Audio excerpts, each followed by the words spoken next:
Well, hello, and welcome to another episode of Ladies and Gents Listen Up. Well, sir, Mr. Carpenter, how are you today? I'm doing well, Dr. Liz. And you? How are you? I'm doing well. I am excited about our topic today because if you all wait till the end, I promise you're probably going to get some laughs and go through a little bit of an emotional roller coaster with our subject today. But before we get started, don't forget to like, share, and subscribe. Make sure you share this information with somebody else. Go grab your girlfriend and have her come on over because I'm sure there's something that you're going to be able to take away from today's conversation. So before we go ahead and get into the topic today, we are going to grab Grandma's cookie jar because Grandma's cookie jar holds the secrets and the wisdom, right? All of the tips that we need to get through some of these relationship challenges that we may have, right? Or the process, right? So let me see. Dun, dun, dun, dun, dun. So today, Grandma's cookie jar says, well, I'm gonna give you the back first. The back is simple. Welcome the unexpected. Ooh, that's good. That's really good, right? Inspected. Expected. Welcome the unexpected. Alrighty, and on the other side, or the flip side, it says the expert in anything was once a beginner. I love that right there. In anything was once a beginner. Was once so for me, beginner. So for me, that kind of levels the playing field, right? Okay. Yeah, it does. I guess Everybody I'm beginning start. now. I'm Everybody beginning start. now, so I'm an expert by the time we finish this. I think we all will be. I think we all will be. So today we're going to talk about the selection process. And so the selection process, and we're going to stay in the romantic part of it. What does that selection process look like, right? So don't forget, grab your handy notebooks or your journals. The links to purchase journals are going to be down in the description box. And let's get started. You know what? I actually have my pen out today as well. So, Mr. Carpenter. Wow. No pressure. No pressure. No pressure. No pressure. But good morning, everybody. Welcome back to our podcast. This podcast, and since Dr. Liz decided to pick this topic, and this topic is the selection process. Now, if you're following our podcast, and you went back to last year, you noticed that we had loveless relationships, and we had everybody do the success work. One part of the success work was that if you do your success work, you find out you with the wrong boo. and December the 15th, 2023, you want to be standing in your best possibilities, you might need to change up.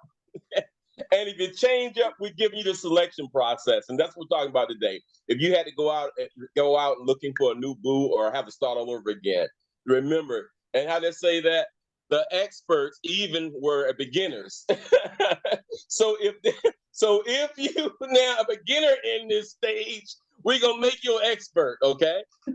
Now, but I always like to start the podcast by saying, Dr. Liz, I appreciate you for letting me be a part of this podcast. I don't take it for granted. I really appreciate what you're doing for our community, because we need an outlet for this type of stuff, because we don't get our relationship training where we should or how we should.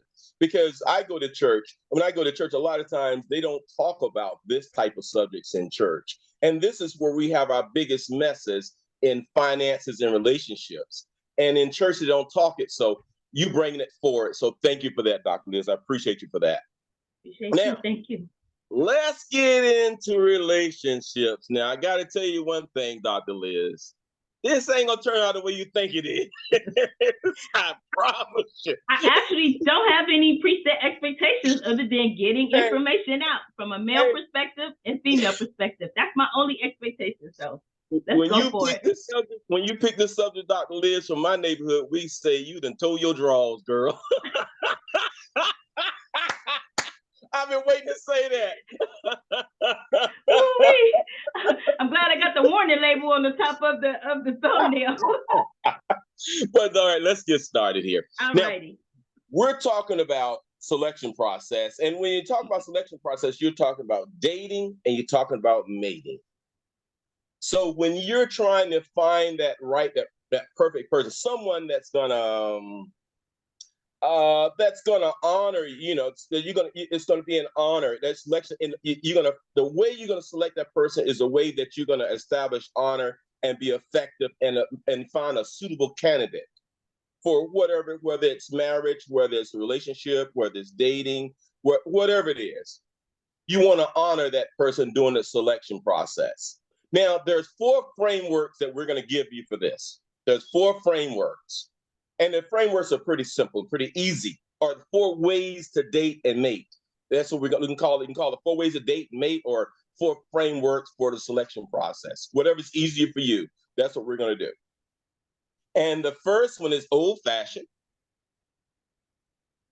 The second one is online dating. If I'm going too fast, slow me down. The next one is just having fun. And the last one, the science of it all. The science of it all. That's the last one. So we may or may not get through all 4 of them today. And I wish we could do the science of science of it all first. I wish we could do that, but we can't do that because I'm the project manager and course manager for something called Reset to Healthier Relationships. And that's a program that we're going to introduce 1 February. And I can't bring that information out until I promised I wouldn't bring the information out until after 1 February. So we might have to do the science of it all next week, which will be after 1 February, right? Yes, it will be after. Yep. So that's fine. We can make it a couple parts because we have followers that are taking notes, and so definitely the framework is great. And if Dr. Liz is amenable to it, we'll bring it out in a big way then. Okay. But now, so once again, the 4 frameworks or the 4 ways you do it for dating and mating selection process is: the first, old-fashioned, online, having fun, and the science of it all. Okay, let's get started. All right, now, there's 3 things that I want to accomplish during this segment, whether it's today and whether it's next Thursday. The 3 things I want to accomplish, and if you follow along, you're gonna benefit from it. And I got little notes, my little cheat sheet right here, so I'm gonna read it to you a little bit too, so that way I can get it right. Now, if you let us coach you, if you let Dr. Liz and I coach you, here's what we want to accomplish with this. We want to share the selection processes that especially that I've learned in dating and connection and love, so you can love into your full potential. That's 1. So I'll shorten it up. The selection process, so you can learn the strategies to date, for connection, and for love in your full potential. That's the first one. So you guys see, you get your notebook, so I'll do it slowly. Oh no, I'm good. Go ahead, I'm following along. I have some little notes. The second one is we'll either show or answer the questions on how do you follow your heart to let nothing get in the way of you finding that perfect match. Okay. The third one is, now is the time to stop the usual dating headaches that get in every part of your relationship. So those are the 3 things we're going to try to accomplish. One is that we're going to do the selection. We're going to teach you the strategies so you can have better dating, better connection, and a better love into your full potential. The second one is that we're going to let you follow your heart. This time, show you how to answer the questions, how you can follow your heart and don't let nothing get in the way of you finding your perfect match. The next one is that now's the time to stop those dating headaches that impact all your relationships.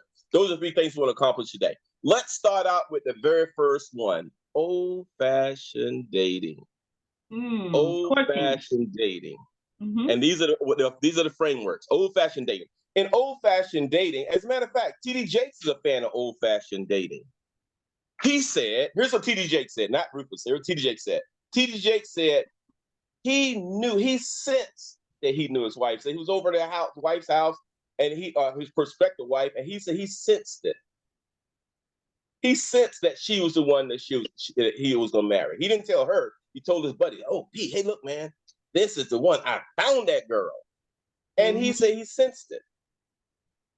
And I'll be vulnerable. Go ahead. Go ahead. Yeah. Go ahead. No. I was just talking about that with the instinct that we sometimes we don't pay attention to. If we don't listen to that internal guiding system that shows us and gives us on both sides of it. But we're talking about going into the dating process or meeting somebody, that internal guiding system, if we listen to it, that's what it's there for. So no, go ahead. You were getting ready to be vulnerable. Yes. You were getting ready to be vulnerable with us. Yes. And old fashioned, I'm gonna give you scenarios for each one of these 4 frameworks. I'm gonna give you a scenario. And then in the scenario, we'll walk through it. And do you want me to give them from a male point of view or from a female point of view, or you want me to give it just as them? No, you give it from a male perspective, because that's what the followers are looking at. What is it coming from a male's perspective? Okay, absolutely. All right. I can handle the female court. Okay. The old-fashioned way is mama them used to pick somebody for you. Mama them said, "Oh, that girl in church, Rufus, she look at you, man. I noticed y'all be talking a lot." Mama them, Aunt Lucy and Cousin Jane, they help you pick, and your sisters help you pick somebody for you. That's the old-fashioned way. And then you say, and maybe you start to like them. But here's how I did it. Here's how I do it. Here's how I've done a lot. Here's how people around me have done a lot. This is the old-fashioned way. You got to realize this is 10, 15, 20, 30 years ago, or maybe. This is how we should do it. In your classroom, whether it's in school, whether it's in college, or whether it's at work, or whether it's in a volunteer process, or either in military, or whether it's in a setting where there's a lot of people that you meet regularly, the first thing you do is look around the room. See that pretty one over there? See her over there? You get to size up the room. And when you size up the room, you start looking, you start that selection process, you start weeding them out, or you start seeing who has that, and you start seeing, and based on the way they carry themselves and conduct themselves, some of them rule stuff out right away. No, not her. Not that one. So as you make that selection, as you spend time in that container, whether it's in the classroom, work, volunteer, military, whatever it is, and you're in that setting for a long period of time, once you start noticing, you start singling out. You start, you can single some stuff out by, their hygiene or whatever it is. This is not the one. Give us some more of that. Give us some more of that, of that process. What you're saying, okay, hygiene might be something. It might be, loudness, or it doesn't match up with you. So give us some of that.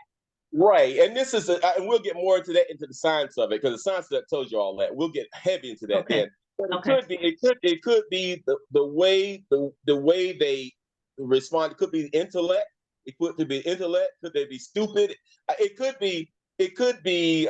Let's see. It could be that they're always low energy. They're tired. You see them. They never ever answer, or never ever volunteer for nothing. It could be. It could be their clothes they wear, or their colors they wear, or the way they do their hair, or the way they cut their hair, or the way they have the eyelashes, or it could be when the way they look at you, or the way they look at whoever's in charge. Are they pushing up on the boss? It's so many things. That's good. There's so many things that could, and it could be they're just not a manable person. It could be that they just so grumpy. Yeah. See, all of those things. It's so energy. Yeah. Yes. Also energy. So that's good. I like that. Okay. Yeah. So many, and we get to the science of it. I'll give you a list of it. There's a whole list. There's a science to that. I give that list. Awesome. Just giving us a little bit of the flavor of it, so they can follow and understand. This gets deeper than some. Actually, what you said about not learning it in church and not learning it in other settings, and sometimes not even being exposed to it in your family home. You look at somebody and you think, because they're an adult, all made up with the optics, that they actually know it. And oftentimes people are walking around totally clueless. They just bump into a relationship, and then that's, they let it just go, but they're not understanding the actual thought process or anything behind it. So this is really good to bring this out. So Yes. I This hear is why intent. this is why I wore my family reunion T-shirt today. This is Okay. my mother and father, their family, and this is a T-shirt because we're talking about selection, dating leads to mating, and then maybe it ascends to love. So when we talk about all that, that's why I wore this, because I'm all about family, all about how do you get that connection to grow that family, to grow that. And that's what Right. this is all about. And that's why I Right. wore my T-shirt today, so you get that family, that togetherness, the closeness. So the first old-fashioned way is, where you are, work. Matter of fact, that's how I found my wife. I found my ex-wife at work. We worked, and I saw this girl. I said, woo, and everybody was talking about how pretty she was and all this. Let me see. So that's majority of people my age. That's how we found that mate. It was either church, it was work, it was our civic, when we had our social clubs. Back then we used to have social clubs and all that stuff. Now, and then we had the real clubs. When you go to the real clubs, and if you're a clubber, and I'm not a clubber, but if you're a clubber, the old-fashioned way is you go to the club, and then, if you go to the club regularly, you get to know the regulars in that club. And once again, it's a container. That container could be the job, that container could be school, that container could be college, that container could be the volunteer place, whatever that container is, or that club. I add that club in a container too. That club or that bar. Now it's the bar or sports bar now. They're in that container. You go so much that you know everybody. That you know the majority of the regulars know each other. Yeah. In that club environment, it's still old fashioned because now you're in a container. It's just as a club now. And one thing about a club, you go to a club, the agenda or the environment is already set up for you to be more relaxed, for you to date and mate. It's set up that way because you got the alcohol or whatever you drink, you got that to relax you a little bit, get you kind of in the mood. You got the music, you got all those things that are designed to get you into that relationship where you want to open up and talk and mingle and be single, all that kind of stuff. Absolutely. So in that container, if you go regularly, you get to know the majority of people there. You get to know, I'm not gonna talk to her because, man, she talks to everybody, or I'm gonna talk to her because she seems quiet, man. She sits up there by herself, and and she carries herself very well. I've been watching her for a couple of weeks. She got it going on. I'm gonna talk to her tonight. You know what's funny too? When we're talking about this, we're talking about the atmosphere. And I'm not a clubber either. I like to go places and like hear jazz or such. And I let a friend talk me into going down to, like, in the casinos in Michigan. They used to have where you could go and you listen to the music and you dance or what have you. But it was it was a nice little atmosphere. And I just recall just what you're saying about the selection process. I recall sitting at the table with a group of ladies.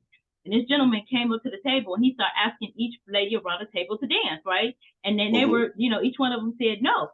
So he stopped in front of me and he slammed his glass down and he said, "Man, I don't know what y'all come out here for if y'all not gonna dance."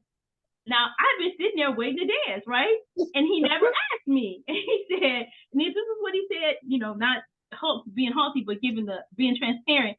He said, "Well, you wasn't gonna do it anyway." He said, "Because pretty women, you just have an attitude."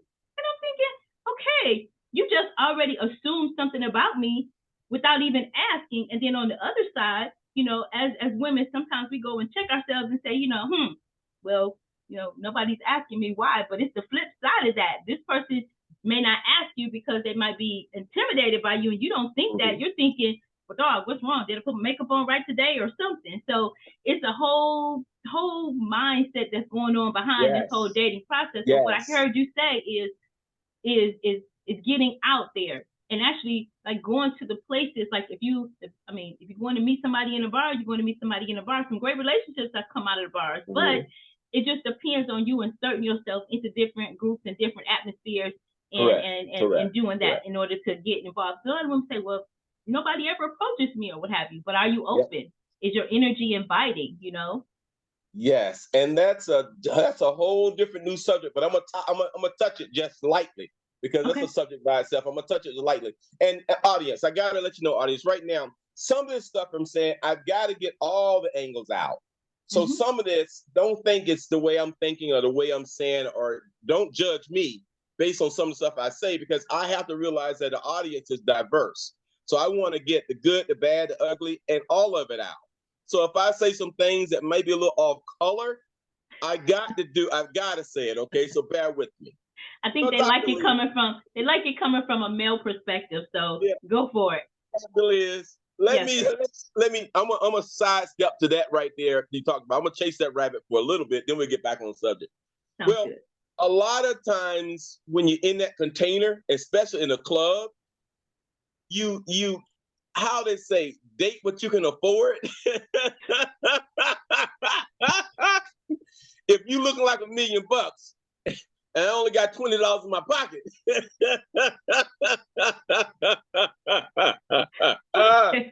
that's an easy decision.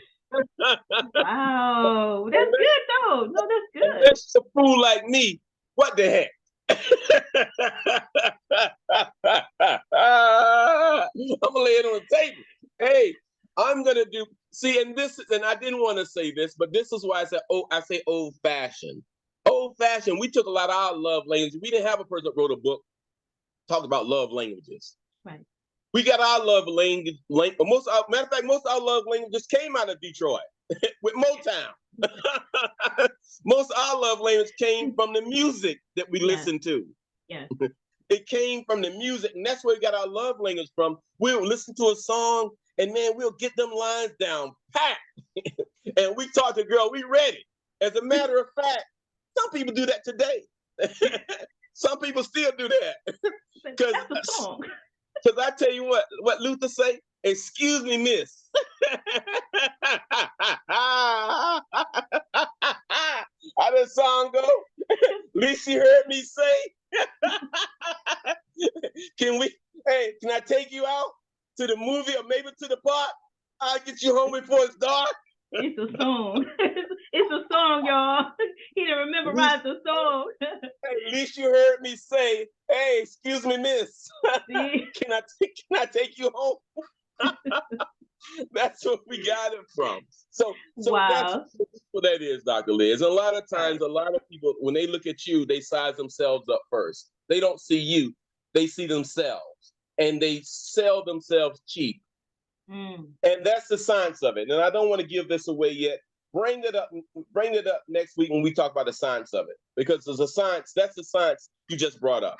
All right. Got it. And that's you bring it up next week, and I'll show you that. Matter of fact, I'll bring out the whiteboard and I'll show you what you just told me. And that's the science. But let's move right along. Old fashioned. Old fashioned is you that container, whether it's your job, whether it's your school, whether it's college, whether it's the military, whether it's the club, wherever you consider yourself, where you socialize at, where you meet people, where you see people every day, the same people every day. In that old-fashioned process, you begin to weed people out. And if you talk to your girlfriends or guy friends, you'll see a lot of them have found their mates on the job or in church. You'll be surprised how many people look at you at church. It works. Trust me, it works. That's old-fashioned. All right, so let's move right along because we want to get this at a time. Now, online. Let's talk about online. The next way is online. Online. I'm gonna give you the scenario. You just joined the online service, and then we're gonna do this. We just did a male. On old-fashioned. Let's do a female now. You online. Online, you just got online, and then all of a sudden you start looking through it, and you kind of nervous. You don't want to really get out there, so you just swipe past everybody. You just, as a woman, you swipe because you kind of scared your girlfriend they catfish you. You don't really know how to do it your first time, so you just don't. All of a sudden, you get a DM from this real cute guy, and this real cute guy said, "Well, ma'am, I saw your profile. I loved it. Look at my profile and get back to me." And you can look at his profile. Oh, that guy, man, he's handsome. He's very attractive. So you said, what the heck? I'm gonna take a chance. So you DM the guy back, and then you DM. Then he say, here's my phone number, and so call me. So you call him. Y'all talk for hours and hours. Man, it's beautiful. Y'all had a good conversation. Then he says, well, hey, He says, look, Dr. Liz, I enjoyed the conversation with you. Said, Dr. Liz, let's meet tomorrow morning. Let's meet up tomorrow morning for breakfast at Tim Hardy. Tim Hardy. I'm pronouncing it right. Tim Hardy did a restaurant there. Tim Hortons, but yes, you're okay. We get Tim Hortons in the morning for breakfast. And you says, something inside you says, go for it. You said, okay, so Dr. Liz, you meet him there. Dr. Liz, y'all talk. Oh man, this is beautiful. Man, you guys talk. The conversation is great. It's high energy. Man, this is doing it. So then y'all start dating. But there's a little something inside your head that say, well, maybe, but y'all date for a couple months, and it's going really well. It's going really well, man. He said, wow, this is great. Dr. Liz, you looking at him, he looking at you, both you guys are smiling. Wow. Then all of a sudden, Dr. Liz, you says, wow, maybe we got something here. And we're gonna call his name John. And then John says, Dr. Liz, we've been dating for a while. Everything is cool. Let's take to the next level. And something inside of your head says, he's a nice guy. And we have fun. We've been dating now for about 3 to 4 weeks. Everything's we met from the time we met, it's been really beautiful. I love his profile. I got to know more about him. Okay, let's hook. We're gonna start. We're exclusively dating now. Just me and you. We're exclusively dating. Got something going, and then Dr. Liz, your heart start pattering a little bit, and all of a sudden it's ascending to love. Woo! And this boy popped the question, and you said, okay, he popped the question. How long are we talking? How long are we talking? You said 3 to 4 weeks. You talk 3 to 4 months. 3 to 4 months now. 3 to 4 months. And now let's give it 6 months to a year. And this is hypothetical, Dr. Liz. This ain't. I picked you because when I look at you smile, it made me easy to say you. It made the story go better. Okay. Have your way. So a year later, Dr. Liz, this ascends to love. And he's popped the question. Yes, you married. Y'all get married. Boom, y'all married. Boom, y'all married. And then y'all married. Then once y'all get together, this ain't what you signed up for, Dr. Liz. Ooh, this ain't quite right. This ain't quite right. What just happened? Here's what just happened, Dr. Liz. Remember, everything is set up. Remember, dating sites are set up because you get the profile. You got the person's profile. And the profile was, and this was true. This is not catfish. This was a real guy. Profile was really a very handsome guy. Profile was great. You look at your profile, you look at his profile. Y'all liked each other. Y'all met for breakfast, and y'all talked. Y'all talked 3 to 4 months. It was great. Then y'all talked for a year, and then he popped the question, and then y'all got married. But way back when, about that 3rd or 4th month y'all dating, something in your head says, something in your head or something in your gut says, there's a red flag that came up. But because of the relationship, because of he's so handsome, he's saying the right things, he's doing the right things, he's being everything and here's the key. Here's what made you fall. He's treated you better than any of your past relationships. He's treated you better than your ex. So since he's treated you better than your ex, you said, maybe it's going to ascend to love. I like doing that. I like doing that. But it ascend to love. So it ascend to love. So you married him, but now you guys been together. It's some red flags. Now, back in the early days, back in the early part of this relationship, you had a gut feeling. Everything was so beautiful, but you still had a gut feeling that maybe it was a red flag. But you overlooked because he treated you so much better than everybody else, and you went forward with the relationship. Now, the deal is, here's the issue. It's superficial. Realize it was set up. The dating site was set up for you to date. And remember we went back to Grandma's cookies jar. All the experts in anything once was a beginner. Absolutely. If you're on that dating site a lot, you're a beginner. I mean, when you first get on that dating site, you're a beginner. But once you go through that dating site and go through over and over and over date somebody, you get to be an expert on a dating site.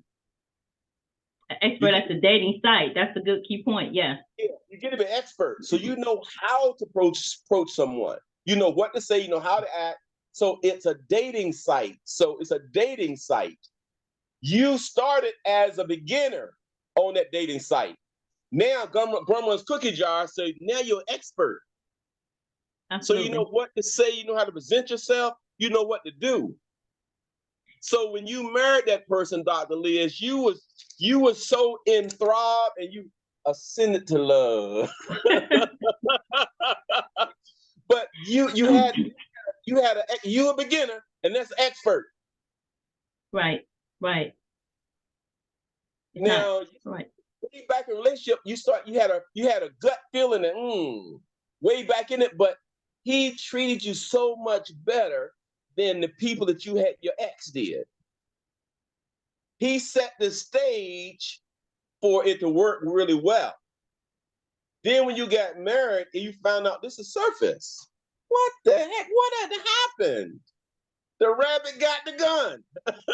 Absolutely. But even in that whole scenario, that whole storyline that you set up, like you said, it was superficial because you didn't really, one, listen to that gut feeling and tease that out. What is that? We can't dismiss it, because when we say that the gut feeling will say go to the left and you go to the right, 9 times out of 10 there is a train over there that you can't get beyond, or a crash or something. So that's something, again, why we talk about do your work. Find out what your issues and things are first, so that you don't base the new relationship on past hurt, past trauma, and all that. So there was a couple things as you were going through that whole process. You know, first of all, like you said, there are experts at dating, right? So they're dating with intention, but their intention just doesn't line up with your intention or your purpose. Correct. So that whole art of going through the process. When you first said 3 to 4 weeks, you know, of course, 3 to 4 weeks, you really don't get to know anybody, right? 3 to 4 weeks, and then still taking it out, you know, 6 to 12 months. People can hide who they are for 6 to 12 months, right? Yes. But this is the thing. Does what he say line up with what he does? Does he, you know, does all of these things, like your internal guidance system will tell you. I can look back over all of the mistakes that I've made in relationships. My internal guidance system told me, nope, go this way. I went this way because of whatever reason, you know, everything, you know, lined up. But wait a minute, this didn't line up. That was a big old lie over here. If they lied about this, they're going to continue to lie about that. And so it's what we talked about in one of the other episodes about having yourself healed and whole. So when you come to the table, you are bringing the whole cake. You're not waiting for somebody. Well, the cake's not going to be right because he got to bring the sugar. You don't want to wait for him to bring the sugar. You want to have all of your ingredients, everything lined up. And then when he comes or she comes, they're the icing on the cake. And you guys come together in a fashion where you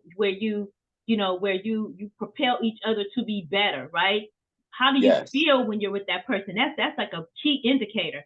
How do you feel? Your whole, you know, do you have peace with the situation? Like you were saying, no, my mind was saying something. My gut was telling me something, but you know, my eyes saw something else, and I went with my eyes, right? Them lying eyes. Them lying eyes. But you said something else when you talk about you talked about the. I wrote it down. I wanted to get it while you were saying it. You were talking about the old fashioned and dating. I get that part. TD Jakes he has a phenomenal love song series, and it's sacred love songs. Those songs are beautiful. They have such an amazing message, because there's one message in there that talks about silk sheets, and it talks about listening. And it's I mean, that song is it's one of my favorites. But in that, it's that communication that we talked about before, right? And it's really communicating first with yourself. What is it that you want? What's your purpose for this dating? What's your intention for this dating? But in that sacred love song, that silk sheet, he talk about really, really listening to your partner. So if you listen to somebody long enough, they'll tell you who they are. You just have to listen.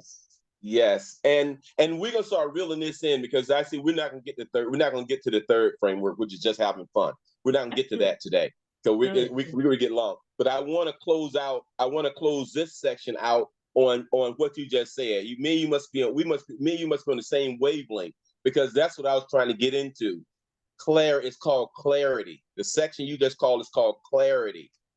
Clarity, and that's what every time when we talk, Dr. Liz, you always say I think you changed it last week. I think before you said interrogation. I think now you said questioning now. Investigation. From interrogation to investigation. You said interrogation, investigation. But the real name for what been saying all along is called clarity. It's called clarity. Clarity is what you do when you ask those questions. Clarity is those questions you ask to make sure that, first thing is, you make sure that you don't overstep your non-negotiables. That's what the clarity is. Clarity is those questions to deal with the non-negotiables. Clarity is those questions to deal with the boundaries. And clarity are the questions that deal with your values. And those questions, how do you get clarity? You ask those important questions about those three things: non-negotiables, I can't even say it now. Boundaries, and the values. Mm-hmm. Those are the three. That's what clarity is. You ask those questions to get clarity. And the very first person you ask those questions to are yourself. You have to have clarity of what your boundaries are, what your non-negotiables are, what are your values, and then you have to honor and be true to your values and your non-negotiables and your barriers, because you can't allow yourself to go beyond them. Because if you go beyond your own non-negotiables and you don't honor your own boundaries, you don't honor your own values, then it's your fault, just like their fault. Absolutely. So, and you honoring them, and also having the strength and the courage to insist that person honors them as well. Right? Correct. And then if they make you feel less than because of it, then you make that decision or that determination that that's it, And I give examples because I'm very transparent. I think that really that really helps solidify the point. Real quick story. I went out on a date with somebody and went to a nice restaurant. He greeted me with flowers, and it was a really, we had great conversations on the phone and everything, great conversations and everything. But we get to the restaurant, and when you talked about old fashioned, mine go deep down old fashioned. I was raised by a male chauvinistic person, self-proclaimed, right? So mine go deep, right? So I sat on the inner side of the table, and that triggered him or something. He said, "Oh, you're one of those kind." And I'm thinking, okay, first red flag. One of what kind? I just want, I preferred that. Why wouldn't you be okay with me sitting on the inner side of the table? So that was the first issue. And then the second issue was, he was trying to impress. So he ordered I'm seriously about $200 worth of food, right? Ooh, okay. I wasn't interested in eating $200 worth of food. I wanted what I wanted. So I ordered mine, and he's sitting there, he's eating and everything or whatever. But his intentions was that, so, day was over, thank you, got ready to go. And he was like, well, that's not how it's supposed to end. Whose house are we going to? Okay. That was just total. Now, some people I've heard stories where they're pressured and feel like, okay, now I owe him. You know what I'm saying? And it's like, no, that was just it. That's done. Wait a minute. I have to go to Rich Pryor now. You see. I was trying. This time I was trying to be serious, but we talking about some serious matters. That is a serious matter. I won't laugh and joking this week, Dr. Liz, because we talking about something serious. We talking about family. We talking about selection process, and I take it very, very serious. So I wasn't gonna joke. But what you just said now, I got a joke now. I think about Richard Pryor now, Dr. Liz. What did he say? Richard Pryor said he spent all his last money to take this girl to this place, and you talking about that man spent $200? He spent $200, but let me finish, Dr. Lee. Go for it. And Richard Pryor says, "We're going to your house." What? You ain't gonna do nothing but wake your mama up. You better wake your mama up. He took home the $200 doggy bag. I didn't. So, on that note, I'm all in, Dr. Liz, for today.